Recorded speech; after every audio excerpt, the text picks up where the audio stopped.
Welcome, everyone. Welcome back to the living room. My name is Joe Young, and I hope you enjoyed our last week's upload. It was a special podcast with Heather Tallheimer and myself, and we explored the 9 spiritual styles. Today, I wanted to get into a sort of a follow up topic on that. The 9 spiritual styles, so useful to understand. We can all relate to our, spiritual growth differently. But today I want to zoom out even further and kind of talk about what is living a spiritual life. What is the real goal of living a spiritual life? In a way, I'm trying to, persuade somebody who might just be on the fence of like, well, I tried meditation and yoga in the park a couple times and it was okay. But what is really a spiritual life and what is the goal of it? And the short answer here is the spiritual life is not so that we can just have a cool new hobby. It's not to, just get a deep breathing exercise in every now and then. It's not even to just find clarity or hear my thoughts, although that is one of the benefits. The real goal, the real anchoring point here, the North Star, is that we human beings become people of true love. Yes, that's right. It's not just about spirit, it's about heart. That's kind of the twist here. The spiritual world is the world of heart. So if I don't have a heart, then my spirituality isn't guiding me towards the real goal of it. Love is the greatest and most powerful force in the universe. Love. We are made to love. We are made for love. In the spiritual world, love is really the air that you breathe. So this life that we're living now is for the purpose of developing our love. Just as when we're in the womb, we don't know why, but we're building lungs and all these things and teeth and eyeballs in the womb for 9 months. But later on, we use them in the next world, right? This physical world, I mean. And that's what we're doing. We're building the organs and the muscles of true love in the soul. And when we go to the next world, that's what we're going to be breathing and using to function, is all about heart. So the spiritual life, to me, I'll give you a couple definitions of what a spiritually minded life does for me. It helps me process things that I'm going through and things that I come across in such a way that it doesn't leave me more bitter and resentful, but instead it leaves me more resilient, more grateful, more patient, more understanding, compassionate, more wise for the future, taking in the lessons of life. That's a spiritual perspective, actually. I'm not thinking about what's fair. Well, I didn't get my fair share. I'm thinking about, what is God, or what is my spiritual journey? What is the lesson in this for me? How can I grow into a greater person because of this experience? That's a spiritual perspective. Also, the spiritual life to me is to become a person who's not leaning and depending on other people. We don't want to become a people that we need others to act or react a certain way for us to be happy. We want to lean and there's so many great Bible verses on this, but we don't even want to lean on ourselves. How many of us have been in these situations where we rack our brains over and over all through the night perhaps and can't find our way out of a certain situation, can't lock down a feeling of how do I get out of this? And actually, the spiritual life to me is I'm not going to lean on others. I'm not even going to always lean on my own brain, although I'm going to try to use my brain as much as possible. But I'm going to, at the end of the day, lean on God. Lean on God to fill up my sense of self-worth. Lean on God to fill up my sense of guidance and clarity. Well, I don't know which way to go, but maybe if I pause and pray on this, reflect, hear my thoughts, hear God's still small voice, I'll find direction in such a way that my spinning brain couldn't have found that direction. So a spiritual life to me is also about not leaning on others to make me whole and happy, but leaning on God for the clarity, the direction, and the boost of myself as a person. But I want to say this to all those people maybe seeking a spiritual life, but maybe dabbling around, trying to find what it is. I think one of the missing things people forget to describe is that a spiritual life is not to just feel good.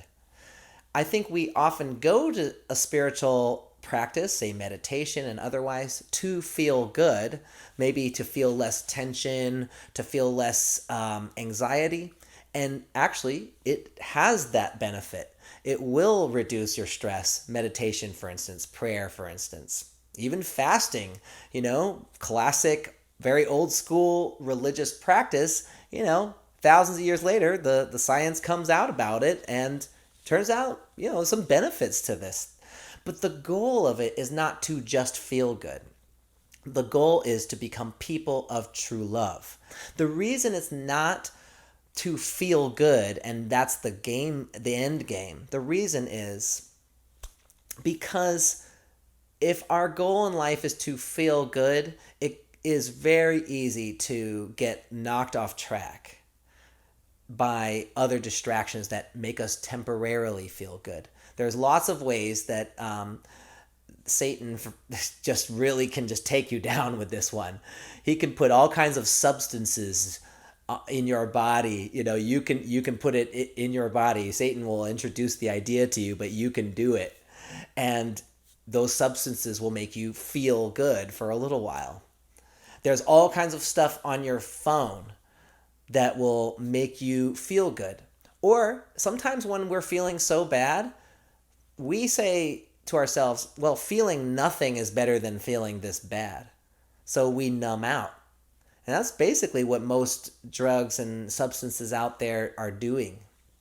So I'm not judging you personally, but I'm saying if you're doing a lot of substances, you're probably numbing out. So numbing out, if you're on the phone and scrolling more than if you're going for 3, 4, 5 hours a day of scrolling around on Instagram or whatever it is, TikTok, you're probably numbing out. There's lots of ways to just feel an absence of pain that numbs you out. And I hate to say this, but that is actually the opposite of how God made us to feel.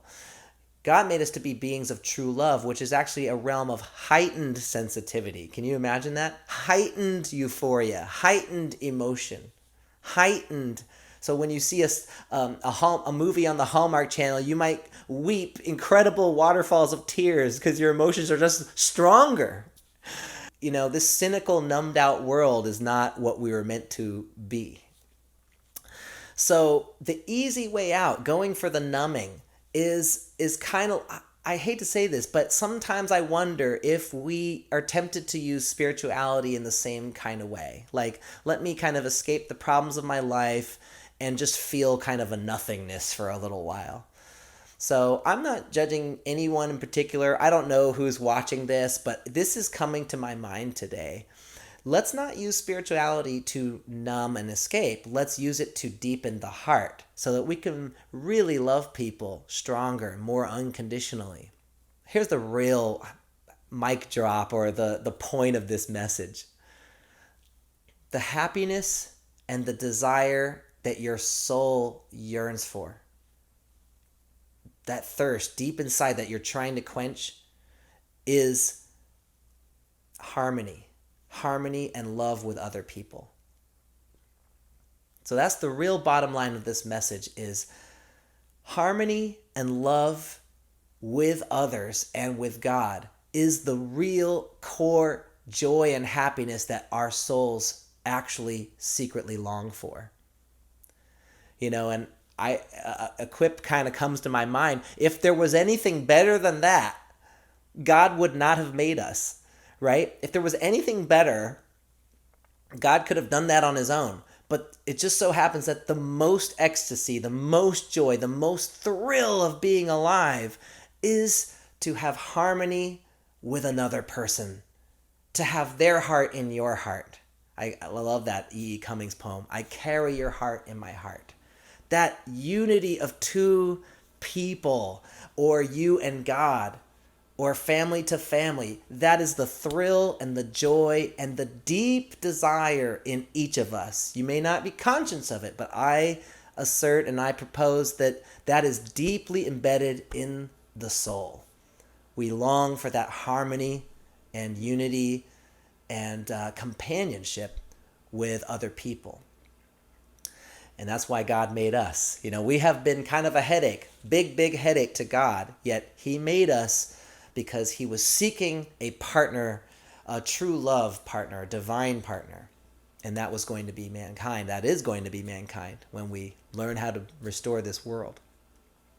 Love is that incredible, deep endpoint that we are designed to go along. So spirituality is going along this track. Spirituality and disciplines and the fasting and the prayer and the reading and the learning and the humbling and the surrendering, and the faith, all of that is to bolster and elevate our quality and responsibility as human beings, our ability to take ownership of life. And there's a kind of a cool little story that I wanted to add into this part.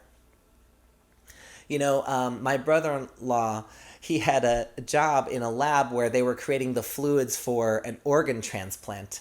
So there's this special bright neon green fluid that they coat organs with to send them around and transplant them to people who need them. And the process of making this fluid is so arduous and so expensive that to just boil down 1 liter of this stuff costs $2 million. And so after they make a batch and they end up with this liter of green stuff that costs $2 million, the team was kind of looking around saying, well, actually the last step is to carry the liter to the cooler in another room or something, or across the room. And nobody wanted to do it because it was, if that liter cost $2 million, imagine how much a drop that you spill costs. Or if you spill the whole thing, it's pretty much game over. You're going to get fired.